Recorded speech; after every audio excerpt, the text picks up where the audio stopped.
اگرچه 20 روز اول رمضان را از دست دادی، اگرچه وقتهایت را بیهوده سپری نمودی، اگرچه در عبادتهایت کوتاهی کردی، اگرچه برای محو گناهانت از خداوند طلب استغفار نکردی، غم مخور، حالا هم فرصت داری، زیرا تو الان در دهه آخری از رمضان قرار داری که شبهایش بزرگترین شبهای سال به حساب می رود.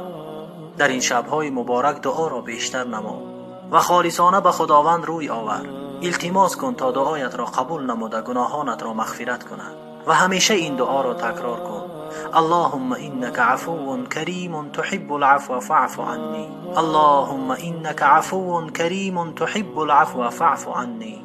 اللهم انك عفو كريم تحب العفو فاعف عني. یعنی پروردگارا تو عفو کننده کریمی، عفو کردن را دوست می داری، پس مرا عفو کن.